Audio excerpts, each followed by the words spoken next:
The waves were unusually calm for a Tuesday morning. Miles Kavanagh leaned against the railing of his aging fishing boat, the sea whisper, eyes half-lidded as the sunlight danced across the blue-green swells. He wasn't out here for fish. Not really. Not anymore. Since his wife Lily passed away last winter, the ocean had become less of a workplace and more of a refuge. Lily had been sick for years. First came the fatigue. Then the appointments. The second opinions. The slow decline. Cancer, aggressive, unforgiving, and cruel, had taken her in less than 3 years. Miles had watched her fade like a sunset behind clouds, powerless, gutted by every day she lost another part of herself. And when she finally passed, everything stopped. Even their son Jonah, now 18 and away at university, didn't know how to hold the silence left behind. So Miles took to the sea. Every few days, he'd escape his coastal home in Breakwater Bay, carrying a thermos of coffee, a lunch he rarely touched, and the weight of a world that felt too quiet. That morning, like so many before, he cast 2 lines out and let them drift. Nothing bit. He didn't care. Then, something moved in the water. It was far off at first, a ripple that didn't belong, a strange break in the surface. He squinted. It was too smooth to be a dolphin, too big for a seal. And it was headed straight for him. He stood up straight, blinking against the sun, suddenly alert. At first, he thought it was some trick of the light. Driftwood. A bundle of kelp maybe. But then it surfaced fully. A lioness. Her golden head bobbed weakly above the water, eyes wide, soaked fur clinging to her emaciated frame. She looked straight at him, her gaze full of exhaustion and something else, something that froze him in place. Not fear. Not aggression. Desperation. Miles's brain scrambled. A lioness. In the middle of the Pacific. Swimming toward him. What on earth is that? He whispered. His instincts screamed to start the motor, get the hell away from the apex predator in the water. But his feet wouldn't move. That look in her eyes, it rooted him to the deck. The lioness paddled harder, shoulders dipping beneath the waves, barely keeping herself afloat. Her movements were slow, deliberate, but her strength was clearly gone. Miles scanned the horizon. No boats. No helicopters. Nothing. He reached for his radio. Static. Still broken. He fumbled for his phone. No bars. Of course not. He was miles off the coast. She was close now. Within 10 feet. He saw it then, a harness. A tattered black leather harness strapped loosely around her midsection, dangling a small silver tag. She was no wild lioness. She was someone's experiment. He remembered the headlines from a few months back, an exotic pet ship seized off the coast of Thailand. Illegal trade in big cats. Traffickers had panicked during a Coast Guard chase and ditched some of the animals mid-transit in the South China Sea. This one must have escaped in the chaos and drifted for days, carried by unpredictable currents, somehow surviving on rainwater and instinct. She reached the side of the boat and placed one trembling paw on the edge. He flinched as her claws scraped fiberglass. But she didn't growl. Didn't roar. She just looked at him, like she was asking. Miles had faced death more than once, during his years in the Navy, during Lily's final days, during sleepless nights after, but nothing had prepared him for this. He moved slowly, tossing down the rope ladder. The lioness blinked at it. Then, with the last of her strength, she tried to climb. The boat rocked hard. Miles grabbed the railing to steady himself. She pulled. Slipped. Tried again. Muscles trembling. He crouched near the edge, heart pounding. She climbed. Somehow, impossibly, she hauled herself up onto the back deck and collapsed, her body a shivering, soaked heap. Miles backed up, breath shallow. Her ribs showed through her matted coat. Blood stained one leg. She wasn't a threat. She was broken. He grabbed an old towel, a bowl, a jug of water. "Easy," he murmured, keeping his voice low. "You're all right now." The lioness didn't move as he approached, only shifted her eyes to watch him. He poured water into the bowl and slid it forward. She lapped it up, shaking. He sat a few feet away, staring. The salt wind brushed over them both. He thought of Lily. She would have already named the lioness. She used to write stories about magical animals and impossible friendships. Jonah loved those stories growing up. Their house had always felt alive with imagination. Now it was just him. And this lioness. If you are enjoying this story, please like and subscribe to this channel. Let's continue. He named her Zara. By late afternoon, the clouds had turned a bruised purple, and a wind kicked up from the west, sharp and biting. The sky was growing darker by the minute. The marina was too far. Miles turned the Sea Whisper toward a narrow, jagged inlet he remembered from his Navy years, a secluded, crumbling supply dock hidden behind sea-carved cliffs. It was barely a pin on any map now, but it had once offered shelter from hurricanes. Now, it would have to do again. Zara didn't resist. She shifted her weight slightly, then curled tighter, ribs rising and falling with each shallow breath. She trusted him. It made no sense. But somehow, it was the only thing that did. The boat eased into the cove just as fat raindrops began to splatter across the water. Lightning cracked in the distance. Miles dropped anchor, heart racing, and covered the deck with a thick top. He used rope and bungee cords to create a low tent that covered the stern where Zara lay. That night, the storm hit hard. Rain lashed sideways. Thunder shook the hull. But beneath the makeshift canopy, they stayed still, huddled in a fragile calm. Miles sat with his back against the hull, a blanket wrapped around his shoulders, eyes barely leaving Zara. She lay on her side, her breathing shallow. Her wound, a jagged gash around her midsection, was raw and swollen, the fur crusted with salt and blood. He still didn't know what had caused it, but the harness and the sores suggested captivity, maybe abuse. Maybe worse. He fumbled through an old first aid kit stashed in the boat's cabin. The gauze was stiff, the antiseptic nearly evaporated, but it was better than nothing. He knelt beside her, hands shaking. "Okay, girl," he whispered, voice hoarse. "Let's see if we can fix you up." She didn't flinch as he cleaned the wound. Just watched him. Eyes like amber lanterns in the dark. When he finished, he stayed there, talking. About Lily, how she'd battled illness for years, how she'd always believed animals were better judges of character than people. How she used to write bedtime stories for Jonah, stories full of mythical beasts who only revealed themselves to the brave and kind. How she never stopped smiling, even in the end. He talked about Jonah. How he was off chasing dreams at university but still texted every Sunday. How he looked like his mother. Zara listened, her breathing steady. She didn't move all night. But in the morning, as soft light broke over the cove, Miles stirred from his uneasy sleep and found her beside him. Not close enough to touch, but close enough to share warmth.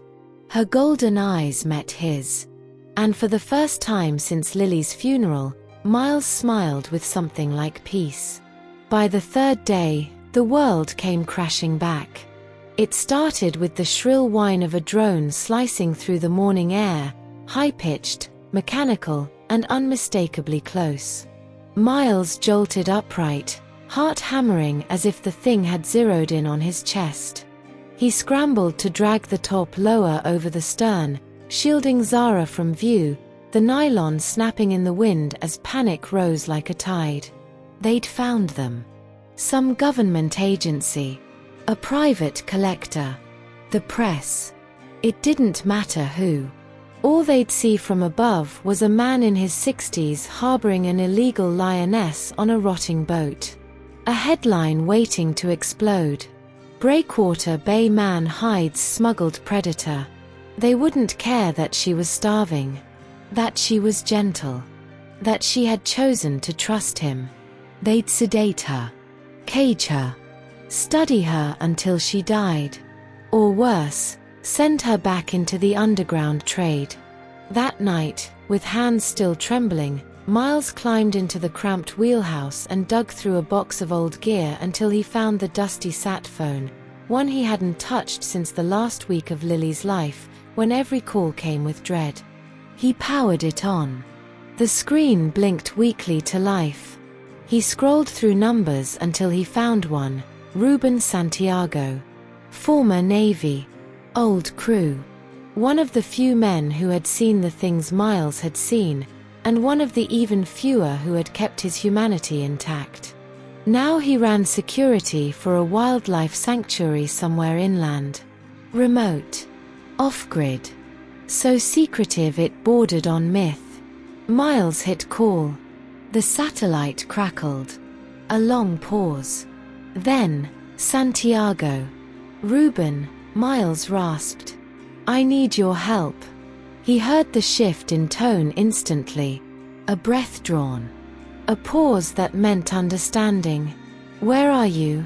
Off Breakwater. I've got a lioness. She's hurt. She's not wild, not really.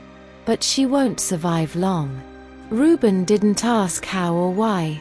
He didn't need to. Say no more, he said quietly. Bring her in. If you are enjoying this story, please like and subscribe to this channel. Let's continue. Ruben was waiting at the dock when they arrived, his face unreadable under the harsh sunlight. But when he saw her, when he saw Zara, his eyes widened. Goodness me, he breathed, disbelief tangled with awe in his voice. He couldn't tear his gaze away from the lioness. Zara, her once golden coat matted and bruised, now moving with a fragile grace, stood on the deck of the boat. Her ribs were still visible, but she carried herself with a dignity that Miles found strangely comforting. She had endured unimaginable hardships, but now she was alive, and she was here. Ruben didn't waste a second. As soon as the boat was close enough to the dock, he jumped into action, helping Miles steady Zara as they guided her off the boat and onto the solid ground of the reserve. The air smelled different here, earthy, fresh, full of life. A stream babbled nearby, its soothing murmur blending with the wind that danced through the tall grasses. The place was untouched, a sanctuary. Miles led Zara forward, his hand gently resting on her side, guiding her deeper into the forested reserve. The tall trees offered a canopy of shade, their leaves rustling as the wind whispered through the branches. The ground was soft beneath their feet, moss-covered and cool to the touch. Every step they took felt like the world was shifting, like the world around them was welcoming Zara, offering her the peace she hadn't known in so long. But Zara hesitated. She paused beside Miles, her golden eyes locking with his. There was something in that gaze, a silent understanding, a bond that neither of them had expected. She wasn't just trusting him to bring her here, she was acknowledging that this was where she belonged. For a moment, Miles felt the weight of it. She had fought so hard to survive. Now, she had found her refuge. And somehow, she had chosen to give him a part of her heart in return. Her body quivered slightly, the strain of her journey not yet fully gone. But she stood tall, looking ahead with newfound purpose. She was strong. She was free. And then, after a heartbeat of shared understanding, Zara turned. She didn't look back. She walked toward the gate, toward the wild. Miles stood frozen, his heart caught in his throat. He wanted to call to her, to urge her to stay. But he knew this moment had to come. She had been a captive for so long. She had spent weeks, maybe months, in a terrible state he couldn't begin to imagine. Now, she was free. And the wild had called to her in a way nothing else could. It was her home, her destiny, and as much as it hurt to let go, Miles knew it was the only thing that mattered. He watched as Zara disappeared into the trees, her silhouette vanishing among the shadows of the forest, blending into the life she was meant to lead. Her golden coat flickered like a memory before she was gone. Miles didn't move. He stayed at the fence long after she was out of sight, standing in silence, as if trying to hold on to that one final moment. The quiet was overwhelming, yet somehow it was comforting. He was no longer alone on this journey. And neither was Zara. He didn't know how long he stood there. Time felt like it had paused, leaving him suspended between the past and the future. Reuben stood beside him now, his presence steady, but silent, respecting the unspoken bond between the man and the lioness. When Miles finally turned away, it wasn't with regret. It was with the understanding that he had done what he could, what he was meant to do, and that the next chapter of Zara's life was hers to write. The reserve was her new home. And for the first time in what felt like forever, Miles allowed himself a breath of relief. Zara was free. If you are enjoying this story, please like and subscribe to this channel. Let's continue. Miles returned every week. It became a quiet ritual, a commitment that neither time nor distance could disrupt. The path to the reserve was familiar now, winding through the trees as if it was meant to be part of him. Every step he took felt like a small return to something he hadn't fully understood before. It was as if the world had reset itself, allowing him the space to be at peace with his past, with the loss of Lily, and with the wild, untamed life that had become his present. He never came too close. He didn't need to. He knew that Zara, the lioness who had found him at sea, had her space now, her wild sanctuary that stretched endlessly through the forest. But every week, when the sun dipped low and the golden light filtered through the trees, he would walk to the clearing. He'd sit on a weathered log, hands resting on his knees, eyes scanning the woods. He wasn't waiting for anything specific.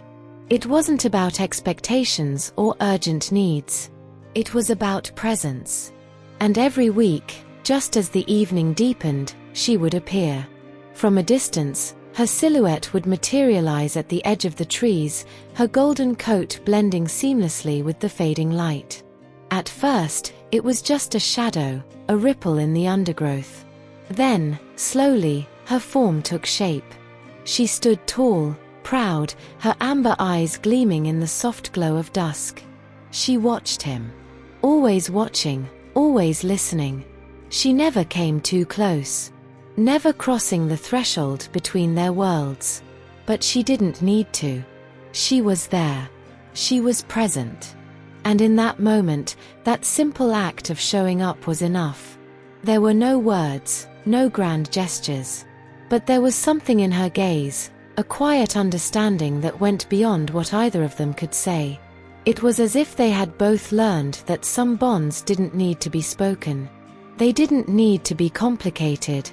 They simply existed, quietly, with every shared moment. Every week.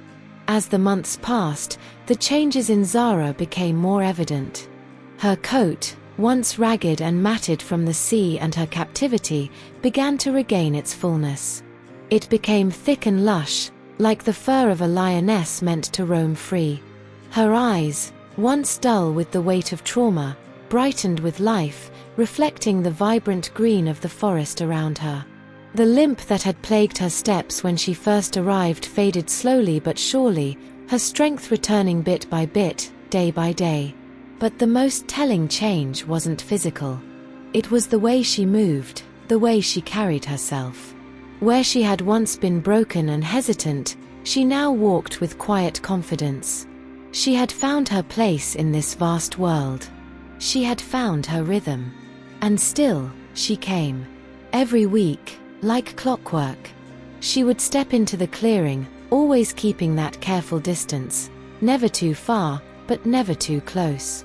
She would sit by the trees, just out of reach, her eyes following him. And there, in the stillness of the forest, he would sit with her. It was a connection that didn't demand anything more. There were no words needed, no promises made. Never touching. Always present. There was something comforting in their silent meetings. The way the world seemed to hold its breath whenever Zara was near, as if even nature itself recognized the bond between them. Miles never pushed her. He understood, perhaps more than anyone, what it was like to need space, to need time to heal. And Zara, in her own quiet way, showed him that she was healing too. It was strange, really, how their worlds had collided. A man grieving, lost in the silence left by his wife's death, and a lioness, broken and lost in her own way. But somehow, together, they had found something simple and pure. Sometimes, as Miles sat there watching her, he couldn't help but think of Lily. She would have loved this. She would have smiled at the sight of Zara, proud and free in the way she was meant to be. Lily had always believed in second chances, in the possibility of new beginnings, even after loss. And perhaps that was what this was, a second chance. Not just for Zara, but for him too. To heal, to remember that life could still offer moments of beauty, even after everything had crumbled. He didn't know how long he would continue these visits, how long Zara would remain a part of his life. But that didn't matter. What mattered was that, in this shared silence, they both found a kind of peace. No words. No touch. Just the quiet presence of one another, reminding them both that some connections didn't need to be forced or rushed. They were simply there, lasting in their own way. And for now, that was enough. If you are enjoying this story, please like and subscribe to this channel. Let's continue. At the 1-year mark, the sanctuary decided to hold a fundraiser, an event to raise awareness and support for the work they were doing with wildlife rehabilitation. They asked Miles to speak, knowing the powerful connection he had with Zara, the lioness who had come into his life in the most unexpected way. For Miles, it was a request he couldn't turn down. But as he prepared to step onto that stage, he knew he wasn't just talking about a lioness. He was preparing to share a piece of his heart, the raw, unspoken grief that had lingered long after the death of his wife, the emptiness that had followed him through every day. He stood backstage, the image of Zara on the large screen behind him, her amber eyes staring out at the audience as if she knew what he was about to say. She had saved him in ways he hadn't known he needed saving. She had taught him, not just about the strength of the wild, but about the strength of vulnerability, the beauty of silent companionship. She had swum to him not just to survive, but to be found. As Miles stepped into the spotlight, the weight of his words pressed on him. He could feel the familiar knot in his throat, the same tightness he had carried for so long, the one he could never quite shake. But this time, he wasn't standing alone. He was standing for Zara, for the wild, for everything that had brought him back to life. The microphone was a small, cold thing in his hand, but his voice carried as he spoke. "I'm not here to tell you about the danger she faced," he began, his voice steady but raw. "I'm not here to tell you about the wildness of the ocean or the fear of being lost at sea. What I'm here to tell you is something far more human." The room fell silent, the audience leaning in, hanging on every word. Miles cleared his throat and continued, "I'm here to tell you about grief. About loneliness. About a man who thought he would never feel whole again after losing his wife. About how I came to the water every day, hoping for something I couldn't name." He paused, the emotion thick in the air. "And one day, a lioness didn't just swim to survive. She swam to be found." Tears began to pool in his eyes, but he pushed forward. "I don't know if she was searching for someone, or if it was fate that brought us together. But what I do know is that the wild gave me something back that I thought I had lost forever. It gave me the strength to heal, the strength to remember that even in the darkest places, there is a way back to the light. And that light, it came to me in the form of a lioness who needed a home just as much as I needed to be needed. The audience was silent, each person feeling the depth of his words. As he spoke about the days of sitting in the clearing, the quiet moments with Zara, the unspoken bond they shared, there wasn't a dry eye in the room. People wiped their tears away, sniffled, and nodded, each one of them moved by the story of this unlikely friendship between man and beast. And when Miles finished speaking, there wasn't just applause. There was a wave of empathy, of collective healing, as the room collectively understood what had truly happened. The miracle wasn't in Zara's survival, it was in the way she had brought healing to Miles' broken heart. The donations poured in. People from all over the world gave, eager to contribute to the sanctuary's work, to ensure that Zara, and all the other animals like her, would have a safe and peaceful place to thrive. And with the funds raised, the sanctuary began to build Zara a new enclosure, bigger, quieter, a place where she could roam freely and safely. A place that reflected the love and care she had come to symbolize. At the entrance of her new enclosure, a plaque was mounted. The words etched in gold read, "For the wild ones who still believe in us." One evening, under a sky bathed in the soft glow of copper and gold, Miles sat in the clearing, the air heavy with the scent of pine and earth. The fading light wrapped around him like a memory he couldn't quite hold on to, the silence of the forest thick and alive. His thoughts drifted like the rustling leaves above, the weight of his grief never far behind, but for a fleeting moment, he felt something that had been missing for so long: peace. And then, without warning, Zara appeared. She didn't hesitate. She didn't approach with caution, as she might have in the past. No, this time, she walked right up to him, her stride purposeful, unwavering. There was no fear in her movement, no uncertainty. Just the quiet confidence of a creature who had found her place in the world, who knew exactly where she belonged. She didn't need permission, nor did she need an invitation. Zara simply came, her presence steady and powerful, as though she had always been meant to walk beside him. Without a word, she laid down beside him, her body curling just close enough that their shoulders brushed together. The touch was gentle, yet it carried a weight that spoke louder than any spoken word could. The world around them seemed to hold its breath, as if time itself paused for a moment, honoring the quiet bond that had formed between them. Zara let out a deep, low sound, not a growl, not a warning, but a sigh. It was a sound of understanding, of shared sorrow, of a silent acknowledgement of the pain they had both carried. It was the kind of sound that filled the space between them, a bridge built from the weight of everything they had endured. And in that stillness, Miles couldn't help but whisper, his voice thick with emotion, "Yeah, I missed you too." It was a simple confession, but it held everything: the loneliness he had felt, the years of loss, and the quiet desperation to find something to hold on to. The ocean had taken so much from him, swallowed parts of him he would never get back. But here, in this moment, in this wild place, Zara had given something back. Not something tangible. Not something he could touch or hold in his hands. But something deeper. Something that healed without words, without explanations. Something that whispered to his soul that it was okay to begin again. The wild had returned what the ocean had stolen. And maybe, just maybe, this was how he began again.